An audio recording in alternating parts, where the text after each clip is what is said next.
ഹരി ഓം. കൽക്കി രൂപികളായിരിക്കുന്ന എല്ലാ നാരായണന്മാർക്കും NSK ബ്രഹ്മഗീത പാഠത്തിലേക്ക് സ്വാഗതം. ഞാൻ നിങ്ങളുടെ സ്വന്തം ഷീലായ്യപ്പൻ. ഇന്ന് നമ്മൾ ബ്രഹ്മഗീതയുടെ 12ാമത്തെ പാഠം പഠിക്കാൻ പോവുകയാണ്. ഈ പാഠത്തിന്റെ പേര് വിഗ്രഹങ്ങൾ എന്നാണ്. ഇന്ന് നമ്മൾ വിഗ്രഹങ്ങളെ കുറിച്ചും വിഗ്രഹാരാധനയെ കുറിച്ചും അല്പം പഠിക്കാം. ഇതിൽ ക്വസ്റ്റ്യൻസ് തയ്യാറാക്കിയിട്ടുണ്ട്. ഒന്നാമത്തെ ക്വസ്റ്റ്യൻ എന്ന് പറയുന്നത് എന്താണ് വിഗ്രഹങ്ങൾ? നമുക്കറിയാം വിഗ്രഹങ്ങൾ എന്താണെന്ന് വെച്ച് കഴിഞ്ഞാൽ ക്ഷേത്രങ്ങളിലൊക്കെ ഉപയോഗിക്കുന്ന കല്ലുകൊണ്ടുള്ള ശില്പങ്ങളല്ലേ, പ്രതിമകളാണ് വിഗ്രഹങ്ങൾ. പക്ഷെ അത് ശരിക്കും എന്താണെന്ന് ചോദിച്ചാൽ വിഗ്രഹം എന്ന് പറഞ്ഞൊരു അടയാളമാണ്, അല്ലെങ്കിൽ ഒരു രൂപമാണ്. ശരീരം എന്ന വിഗ്രഹത്തിന് അർത്ഥമുണ്ട്. നമ്മുടെ ശരീരം എന്ന് പറയുന്ന ഒരു വിഗ്രഹം തന്നെയാണ്. അപ്പൊ അടയാളം, രൂപം, ശരീരം എന്നൊക്കെയാണ് വിഗ്രഹത്തിന്റെ ഒരു നിർവചനം. അതിന് നമുക്ക് മറ്റു രീതിയിലും പറയാം. രൂപമുള്ള ജീവനില്ലാത്ത ദ്രവ്യങ്ങളാണ് വിഗ്രഹങ്ങൾ. രൂപമുള്ള ജീവനില്ലാത്ത ദ്രവ്യങ്ങളാണ് വിഗ്രഹങ്ങൾ. അത് ദ്രവ്യമാണ്, കാരണം അതിനകത്ത് ജീവനില്ല. നമ്മുടെ പുരാതനമായ സനാതന ധർമ്മം അനുസരിച്ച് വിഗ്രഹാരാധനയ്ക്ക് അതിൽ പ്രാധാന്യമുണ്ട്. കാരണം എല്ലാ മനുഷ്യർക്കും ഭഗവാനെ മനസ്സിൽ കൊണ്ടു നടക്കാൻ പറ്റത്തില്ല. അതുകൊണ്ട് സാധാരണ മനുഷ്യര്, അതായത് ബോധതലം കുറഞ്ഞ മനുഷ്യര്, അവർക്ക് ശരിക്കും പറഞ്ഞിട്ടുള്ളതാണ് വിഗ്രഹങ്ങൾ. ഉയർന്ന ബോധതലത്തിൽ നിൽക്കുന്നവർ ഒരിക്കലും വിഗ്രഹാരാധന ചെയ്യുകയില്ല. കാരണം വിഗ്രഹത്തിന് ആരാധനയെ കുറിച്ച് പറഞ്ഞ പ്രതിമ സ്വൽപ്പ ബുദ്ധിന എന്നാണ്. സ്വൽപ്പ ബുദ്ധിന, അതായത് സ്വൽപ്പ ബുദ്ധികളല്ല, അല്പബുദ്ധികളായ മനുഷ്യർക്ക് ഉള്ളതാണ് ഈ പ്രതിമകൾ, അതായത് വിഗ്രഹങ്ങൾ. നമുക്കൊരു ഉദാഹരണം പറഞ്ഞു കഴിഞ്ഞാൽ, നമ്മള് ഈ എന്താ പറയാ, സ്കൂളിൽ പഠിപ്പിക്കുമ്പോൾ, അത് നഴ്സറിയില്, ജൂനിയർ കേജില് ഒക്കെ പഠിക്കുന്ന കുട്ടികളെ നമ്മളിപ്പം ആദ്യമായിട്ട് ആനയുടെ കോൺസെപ്റ്റ് പഠിപ്പിക്കണം. ആന എന്താണെന്ന്. അപ്പൊ നമ്മള് ടീച്ചർ എത്ര ആന ഇങ്ങനെ ഇരിക്കണം, ഇങ്ങനെ വലുതാണ്, അതിന്റെ കാല് വലിയ തൂണ് പോലെ ഇരിക്കുകയാണ്, അതിന്റെ ചെവി മുറം പോലെ ഇരിക്കുകയാണ്, അതിന്റെ തുമ്പിക്കൈ എന്ന് പറയുന്നത് പിന്നെ ചൂല് പോലെ ഇരിക്കണം, ഇങ്ങനെ പലതും കുട്ടികളെ പറഞ്ഞു കൊടുത്ത കുട്ടിക്ക് ഒന്നും മനസ്സിലാവത്തില്ല. ഇത് ഇപ്പോഴത്തെ കുട്ടികളുടെ കാര്യമല്ല പറയുന്നത്, പണ്ടത്തെ ഞാനൊക്കെ പഠിക്കുന്ന കാലത്തെ കുട്ടികളുടെ കാര്യം പറയുന്നത്. അപ്പൊ അങ്ങനെ ഇങ്ങനെ പലതും പറഞ്ഞു കഴിഞ്ഞാൽ ഒന്നും ഈ കുഞ്ഞുങ്ങളുടെ മനസ്സിൽ കയറത്തില്ല. ഈ ആപ്പിളിനെ കുറിച്ച് എന്നാൽ ആപ്പിൾ എന്താ, ഇങ്ങനത്തെ ഒരു തിന്നാത്ത ആപ്പിൾ കണ്ടിട്ടില്ലാത്ത ഒരു കുട്ടിയുടെ ആപ്പിളിനെ കുറിച്ച് എത്ര പറഞ്ഞാലും മനസ്സിലാവില്ല. അപ്പൊ ടീച്ചർ എന്ത് ചെയ്യും, കുറച്ച് ടീച്ചിങ് ചാർട്ടുകൾ ഉപയോഗിക്കും. ടീച്ചിങ് ചാർട്ടുകള്, മോഡലുകളൊക്കെ ഉപയോഗിക്കും. അതായത് ആനയുടെ രൂപം കൊണ്ടുവന്ന് കാണിക്കും, അല്ലെ ആന വരച്ച ഒരു ചാർട്ട് കൊണ്ട് കാണിക്കും. അങ്ങനെ കാണിക്കുന്നുണ്ടല്ലോ, ആ കുട്ടിയുടെ മനസ്സിൽ അതൊന്നും പതിയും. ആ ഒരു രൂപം അതിന്റെ മനസ്സിൽ പതിയും, അതിന് മനസ്സിലാവും. പക്ഷെ ഇന്നത്തെ കുട്ടികൾ അറിയാലോ, ഇന്ന് നമ്മൾ അവരെ പഠിപ്പിക്കാൻ ചെന്നാൽ അവർ നമ്മളെ പഠിപ്പിക്കാം. കാരണം ഈ മൊബൈൽ ജനിക്കുമ്പോൾ തൊട്ട് മൊബൈൽ കണ്ട് അവർക്ക് ലോകത്തുള്ള എല്ലാ അറിവുകളും ഉണ്ട്. അവർക്ക് ആന എന്താണെന്നും ചേന എന്താണെന്നുള്ള എല്ലാവർക്കും കൃത്യമായിട്ട് അറിയാം. അപ്പം നേരത്തെ ഉള്ള ഒരു കൺസെപ്റ്റ് വെച്ചാൽ, അതുപോലെ നമുക്ക് ഈ ഭൂമിയെ കുറിച്ച് നമ്മൾ പഠിക്കുമ്പോൾ നമ്മൾ എത്ര ഭൂമി ഉരുണ്ടതാണ്, അങ്ങനെയാണ്, ഇങ്ങനെയാണ്, ഇതിന്റെ ഒരു വശത്ത് അമേരിക്കയാണ്, ഇങ്ങനെ വശത്ത് അല്ലെങ്കിൽ ഇന്ത്യയാണ്, ഇങ്ങനെ ഓരോ നമ്മൾ പല പല കാര്യങ്ങൾ പറയാൻ ഓരോ സ്ഥലത്തിന്റെ ലൊക്കേഷൻ, അക്ഷാംശം, രേഖാംശം, അതായത് ലാറ്റിറ്റ്യൂഡ്, ലോഞ്ചിറ്റ്യൂഡ്, ഇതെല്ലാം നമ്മൾ പറഞ്ഞു കൊടുത്താലൊന്നും ഈ കുഞ്ഞുങ്ങൾക്ക് അതൊന്നും മനസ്സിലാക്കില്ല. അതിനെന്ത് ചെയ്യും, ജോഗ്രഫി ടീച്ചർ ഒരു ഗ്ലോബ് കൊണ്ടുവന്ന് വെക്കാം, ഭൂമിയുടെ റിപ്ലിക്ക് അല്ലെങ്കിൽ അതിന്റെ ഒരു രൂപം കൊണ്ടുവച്ച്, ഒരു വിഗ്രഹം കൊണ്ടുവച്ചിട്ട് ഇതിനെ കുറിച്ച് പറഞ്ഞു കൊടുക്കുക. എന്ന് പറഞ്ഞാൽ ദൈവത്തിനെ കുറിച്ച്, ദൈവം എന്ന് പറയുന്ന ദൈവം എന്നല്ല, മഹാദൈവം എന്ന് പറയുന്ന നാരായണൻ എന്ന് പറഞ്ഞ അരൂപിയാണ്. ഭഗവാൻ വായു പോലെ സർവ്വ ചരാചരത്തെ സർവ്വ സ്ഥലത്തും അന്തരീക്ഷവും പ്രപഞ്ചം മുഴുവൻ മണ്ണിലും മണ്ണിലും തൂണിലും തുരുമ്പിലും എല്ലാം വ്യാപിച്ചു കിടക്കുന്ന ഊർജ്ജമാണ് ഭഗവാൻ. ഭഗവാൻ സർവ്വവ്യാപിയാണ്, സർവജ്ഞനാണ്, സർവശക്തനാണ്. അപ്പം വിഷ്ണു എന്ന വാക്കിന് അർത്ഥം തന്നെ വിശ്വം പ്ലസ് അണു എന്നാണ്. അത് വിശ്വത്തിൽ മുഴുവൻ അണുരൂപത്തിൽ വ്യാപിച്ചിരിക്കുന്നവൻ ആരോ, അതാണ് വിഷ്ണു. വിഷ്ണു എന്ന് പറഞ്ഞാൽ നാരായണൻ. അപ്പൊ ഭഗവാൻ എന്ന് പറഞ്ഞാൽ അതൊരു വലിയ കൺസെപ്റ്റാണ്. അതിങ്ങനെ നാഹം പ്രകാശ സർവസ്യ യോഗമായ സമാവൃത ഭൂയോ അഹം നാഭിജാനാദി ലോകോ മാമച അവയോ എന്ന് ഭഗവാൻ പറഞ്ഞതുപോലെ, അതായത് ഞാൻ പ്രകാശം പോലെ പ്രപഞ്ചം മുഴുവൻ വ്യാപിച്ചു കിടക്കുന്ന മൂഢരായ മനുഷ്യൻ, ഞാൻ നാശമില്ലാത്തവനാണെന്നുള്ള സത്യം അറിയുന്നില്ല എന്നൊക്കെ ഭഗവാൻ ഗീതയിൽ പറഞ്ഞിട്ടുണ്ട്. അതൊരു സത്യമാണ്. ഭഗവാൻ നാഹം പ്രകാശ സർവസ്യ, പ്രകാശം പോലെ ഞാൻ ഈ പ്രപഞ്ചം മുഴുവൻ വ്യാപിച്ചെടുക്കുക. സൂര്യപ്രകാശം എങ്ങനെയാണോ പ്രപഞ്ചത്തെ വ്യാപിച്ചെടുക്കുന്നത്, അതുപോലെയാണ് ഞാൻ എന്ന് പറഞ്ഞാൽ ഭഗവാൻ ഈ പ്രപഞ്ചം മുഴുവൻ വ്യാപിച്ചു കിടക്കുന്നത്. അപ്പൊ അങ്ങനെയുള്ള ഒരു ഭഗവാനെ നമുക്ക് എങ്ങനെ വർണ്ണിക്കാൻ സാധിക്കും? ഭഗവാനെ കൊണ്ട് കാണിക്കാൻ നമുക്ക് പറ്റത്തില്ലല്ലോ. അപ്പൊ ആ രൂപങ്ങൾ പല കാലഘട്ടത്തിലായിട്ട് ഭഗവാൻ സ്വയം അവതാരം എടുത്തും തന്റെ രൂപത്തെക്കുറിച്ച് ലോകത്തിനെ പറഞ്ഞ് മനസ്സിലാക്കുകയും അങ്ങനെ ഗുരുക്കന്മാരായിട്ട് അവതരിക്കും. പിന്നീട് ഇവര് പോയി കഴിയുമ്പോൾ, ഇവര് മനുഷ്യരായിട്ടാണല്ലോ വരുന്നത്, ഇവര് മരിച്ചു പോയതിനു ശേഷം ഈ ആളുകൾ എന്ത് ചെയ്യും, ഇവരുടെ രൂപങ്ങൾ, അതായത് ഗുരുവാണല്ലോ ഈശ്വരൻ. നമ്മള് സനാതന ധർമ്മം പഠിപ്പിക്കുന്ന ഗുരു ബ്രഹ്മ, ഗുരു വിഷ്ണു, ഗുരു ദേവം മഹേശ്വര, ഗുരു സാക്ഷാ പരബ്രഹ്മം തസ്മൈ ശ്രീ ഗുരുവേ നമഃ. അപ്പം ഗുരുവാണ് ബ്രഹ്മാവും വിഷ്ണു മഹേശ്വരൻ എന്നുള്ള കാര്യം ആളുകൾക്ക് അല്പസ്വല്പം പറയാം. അപ്പൊ ഈ ഗുരുവായിട്ട് വന്നവരാരാണോ അവരുടെ ഒരു വിഗ്രഹം ഉണ്ടാക്കി അവരങ്ങ് ആരാധിക്കുക. അതാണല്ലോ ഇത്തിരി നേരം എവിടെയെങ്കിലും പോയി ഒരു വിഗ്രഹം കണ്ട്, അല്ല അവിടെ പോയി തൊഴുതോ, ഒരു വിളക്ക് കൊളുത്തി, അല്ലെങ്കിൽ ഒരു ചന്ദനത്തിരി കത്തിച്ചു, അത്രേ ഉള്ളൂ അവരുടെ ദൈവാരാധന. അത് ബോധമുള്ളവർക്കാണ് ആ ഒരു ആരാധന പറഞ്ഞിരിക്കുന്നത്. അപ്പൊ വിഗ്രഹം എന്ന് പറഞ്ഞാൽ ഒരു അടയാളമാണ്. അത് ബോധതലം താണ മനുഷ്യർക്ക്, അല്പബുദ്ധികളായ മനുഷ്യർക്ക് ദൈവത്തിനെ കുറിച്ച് അറിയാനുള്ള ഒരു എന്താ പറയുക, ഉപാധി മാത്രമാണ് വിഗ്രഹങ്ങൾ. പിന്നെ വിഗ്രഹങ്ങൾക്ക് മറ്റൊരു പ്രത്യേകതയുണ്ട്. വിഗ്രഹങ്ങൾ എന്ന് പറയുന്നത് ദ്രവ്യമാണെന്ന് ഞാൻ പറഞ്ഞു, അതിന് ജീവനില്ല.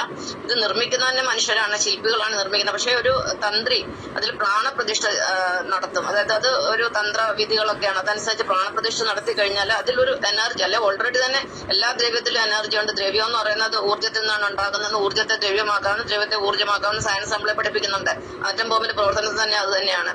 അപ്പം ഊർജ്ജത്തിൽ നിന്നാണ് ദ്രവ്യം ഉണ്ട്. അപ്പൊ ഓൾറെഡി ആ വിഗ്രഹത്തിനകത്തൊരു ഊർജ്ജമുണ്ട്. പക്ഷെ ഈ പ്രാണപ്രതിഷ്ഠ നടത്തുകയും പിന്നെ ആൾക്കാരുടെ വിശ്വാസമെല്ലാം അതിൽ വരികയും പിന്നീട് ദൈനംദിന പൂജകളൊക്കെ ചെയ്യുന്നതിന്റെ ഫലമായിട്ട് അവിടെ ഒരു ഊർജ്ജത്തിന്റെ ഒരു എന്താ പറയുക, ഒരു ഊർജ്ജം അവിടെ ഡെവലപ്പ് ചെയ്യും. ആ ഏരിയയിൽ മുഴുവൻ ഒരു പോസിറ്റീവ് എനർജി അവിടെ ഇങ്ങനെ ഡെവലപ്പ് ചെയ്യും. അത് കാരണം ഈ ചെല്ലുന്നവർക്കൊക്കെ, അല്ലെ അവിടെ ഭക്തരായിട്ട് ചെല്ലുന്നവർക്കൊക്കെ ഒരു ശാന്തി അനുഭവപ്പെടും വിഗ്രഹം വെച്ച് ആരാധിക്കുന്നിടത്ത്. അത്രയുമേ ഉള്ളൂ ഇതിന്റെ കാര്യങ്ങൾ. അല്ലാതെ വിഗ്രഹം വിചാരിച്ചാല് ഒരു മനുഷ്യനൊന്നും ചെയ്യാൻ പറ്റുകയില്ല. കാരണം അങ്ങനെ ചെയ്യാൻ പറ്റുമായിരുന്നു ഈ ശബരിമല അമ്പലങ്ങളിലൊക്കെ എല്ലാം കാശൊക്കെ എല്ലാം അവിടുത്തെ സ്വർണ്ണം എല്ലാം അടിച്ചുകൊണ്ട് പോയി എന്തെല്ലാം കാര്യങ്ങൾ നടത്തുന്നത്. എന്നിട്ട് എന്താ വിഗ്രഹങ്ങളൊന്നും അവരെ ചാടിക്കയറി പിടിക്കാനോ അവർക്ക് ശിക്ഷ കൊടുക്കാനോ പറ്റുന്നത്. പക്ഷെ ഈ മനുഷ്യനെ ഉണ്ടാക്കിയ മനുഷ്യൻ തന്നെയല്ലേ ഏറ്റവും വലിയ ദൈവം. മനുഷ്യനെക്കാട്ടി വലിയ ദൈവം വേറെ എവിടെയുണ്ട്? ഈ മനുഷ്യനാണല്ലോ ഇതിനെ ഉണ്ടാക്കിയത്. ഈ പിന്നെ എന്താ പറയുന്ന ഈ തന്ത്രവിധികളും മന്ത്രവിധികളും അവിടുത്തെ പൂജാവിധികളും ഇതെല്ലാം മനുഷ്യനിൽ കൂടെ ഭഗവാൻ സൃഷ്ടിച്ചാണ്. അപ്പൊ മനുഷ്യനെ കാട്ടിൽ വലുതൊന്നും അല്ല. അപ്പൊ ഇതൊക്കെ മനുഷ്യനെ മനസ്സിലാക്കാൻ വേണ്ടി ഭഗവാൻ ചെയ്യുന്ന ഓരോ ഭഗവാന്റെ ലീലകളാണ്. ഇത് നമ്മൾ ഈ ലോകം മൊത്തം കൽക്കിലീലകളാണ് കണ്ടുകൊണ്ടിരിക്കുന്നത്. ഇതൊക്കെ കൽക്കി ഭഗവാന്റെ ലീലകളാണ് ഈ കണ്ടുകൊണ്ടിരിക്കുന്നത്. ഭഗവാൻ തന്നെയാണ് ഇവരെ കൊണ്ട് ഇത് അടിച്ചു മാറ്റിക്കുന്നത് ഒക്കെ ചെയ്യുന്നത്. കാരണം ഈ വിഗ്രഹത്തിലൊന്നും ഒരു കാര്യമില്ല. അവനവനെ വിശ്വസിക്കണം. അവനവന്റെ ഉള്ളിലാണ് അവനവന്റെ ഭഗവാൻ എന്നുള്ള ഒരു തോന്നൽ, അവനൊരു ബോധം ഉണ്ടാവണം. അതിനുവേണ്ടി ഭഗവാൻ ചെയ്യുന്ന ഓരോ കാര്യങ്ങളാണ് ഇത്. ഇപ്പം ഷീല ടീച്ചറിനെ സംബന്ധിച്ചോളം ഷീല ടീച്ചറിന്റെ ഒരു കുഞ്ഞുനാൾ തൊട്ട് പ്രത്യേക സ്വഭാവം ഉണ്ട്. എന്ത് വിചാരിച്ചത് സാധിക്കണം എന്നുള്ള ഒരു പിടിവാശിയായിരുന്നു എന്റേത്. ചെറുപ്പം തൊട്ട് എന്ത് കാര്യം, ഇപ്പൊ എനിക്ക് ഒരു ആഭരണം വേണമെന്ന് പറഞ്ഞാൽ എനിക്കത് കിട്ടിയേ ഞാൻ അടങ്ങും. അല്ലെങ്കിൽ ഒരു വസ്ത്രം, എനിക്ക് ഇന്ന രീതിയിലുള്ള ഒരു ഡ്രസ്സ് വേണമെന്ന് അത് കിട്ടാതെ ഞാൻ അത് അവിടെ നടക്കുന്ന പ്രശ്നമില്ല. പട്ടിണി കിടക്കും, ചിലപ്പോൾ വീട്ടിൽ നിന്നൊക്കെ ഇറങ്ങി പോകും. അങ്ങനെ പ്രത്യേക സ്വഭാവമായിരുന്നു. എന്ത് വിചാരിച്ചാലും. അതുകൊണ്ട് ഈ 62 വയസ്സ് വരെ എന്തെല്ലാം വിചാരിച്ചിട്ടുണ്ടോ അതെല്ലാം സാധിച്ചിട്ടുണ്ടോ? സാധിക്കാത്ത ഒരൊറ്റ കാര്യം, സാധിക്കുന്ന ഒരു കാര്യമുള്ളൂ, ദുഷ്ടന്മാരുടെ നിഗ്രഹമാണ് ഇപ്പോൾ ആഗ്രഹിച്ചുകൊണ്ടിരിക്കുന്നത്. അസുര നിഗ്രഹം. അതേ ഉള്ളിനെ സാധിക്കണം. അത് സാധിച്ചിട്ടേ ഇവിടുന്ന് പോകത്തുള്ളൂ, എനിക്ക് യാതൊരു സംശയമില്ല.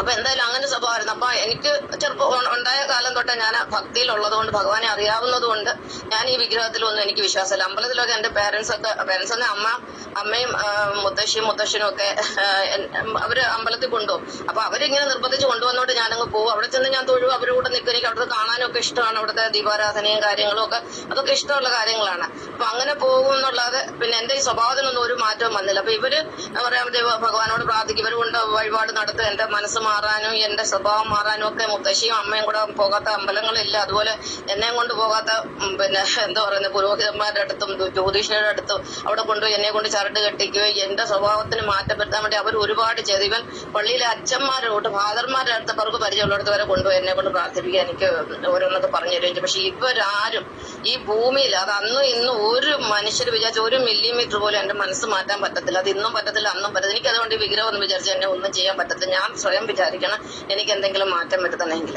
അപ്പൊ എത്രയേ ഉള്ളൂ കാര്യങ്ങൾ. അപ്പൊ മനുഷ്യൻ എത്ര വിഗ്രഹത്തിന്റെ അടുത്ത് പോയി പ്രാർത്ഥിച്ചാലും, ഏത് ലോകത്ത് എവിടെ പോയി പ്രാർത്ഥിച്ചാലും പ്രത്യേകിച്ച് യാതൊരു പ്രയോജനമില്ല. അവനവന്റെ മനസ്സ് മാറാത്തിടത്തോളം കാലം. അപ്പൊ നമ്മുടെ ഉള്ളിലാണ് നമ്മുടെ ദൈവം ഇരിക്കുന്നത്. ആ ഒരു ബോധം നമുക്കുണ്ടാകണം. അല്ലാതെ വിഗ്രഹം വിചാരിച്ചാൽ ഈ ഭൂമിയിൽ 33 കോടി ദൈവങ്ങൾ, ഞാൻ അടുത്ത അധ്യായത്തില് 33 കോടി ദൈവങ്ങളെ കുറിച്ച് പറയാം. അപ്പൊ ഈ ലോകത്തിലുള്ള എല്ലാ ദൈവങ്ങളും ഈ ലോകത്തുള്ള എല്ലാ മനുഷ്യരും വിചാരിച്ചാലും ആരുടെയും മനസ്സ് മാറ്റുന്നില്ല.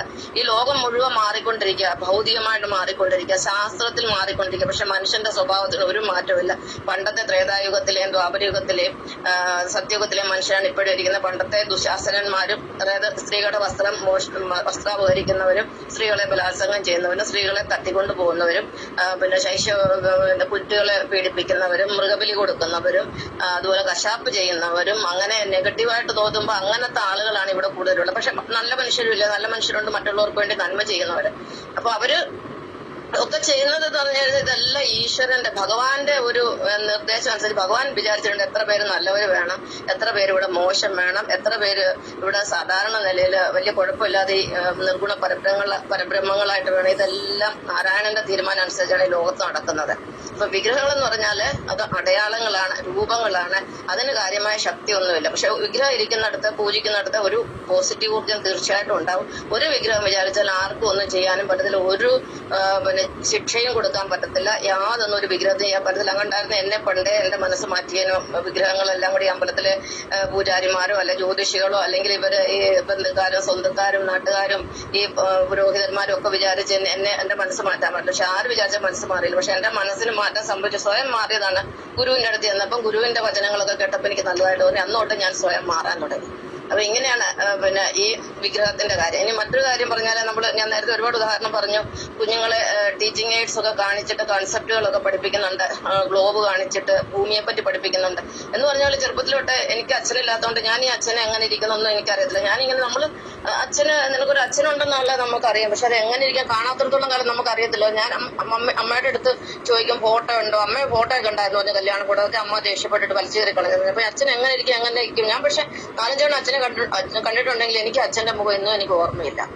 എനിക്ക് അച്ഛന്റെ മുഖം ഓർമ്മയില്ല. എന്റെ അടുത്തൊരു ഫോട്ടോ പോലും ഇല്ല അച്ഛന്റെ എങ്ങനെ ഇരിക്കുന്നത്. അപ്പം നമുക്കൊരു അച്ഛനുണ്ടെന്ന് പറഞ്ഞാൽ അച്ഛന്റെ ഫോട്ടോ ഒക്കെ കാണിച്ച് നമ്മുടെ അടുത്ത് ഇരിക്കുമ്പോഴാണ് നമുക്കത് ശരിക്കും നമ്മുടെ അച്ഛന്റെ ഒരു രൂപം നമ്മുടെ മനസ്സിൽ വരുന്നത്. എന്ന് പറഞ്ഞാൽ ഈ വിഗ്രഹങ്ങളൊക്കെ ആൾക്കാർ പോയി കാണുമ്പോൾ അവർക്കാണെങ്കിൽ ആ ദൈവത്തിന്റെ ഒരു രൂപം അവരുടെ മനസ്സിൽ പതുക്കെ പതിഞ്ഞ് അവർ സ്വയം ആ വിഗ്രഹമായിട്ട് അല്ലെങ്കിൽ വിഗ്രഹത്തിലിരിക്കുന്ന ദൈവമായിട്ട് അവർ മാറണം. പക്ഷെങ്കിൽ ഈ ബഹുദൈവാരാധനയൊന്നും ശരിയായ ഈശ്വരാരാധനയല്ല.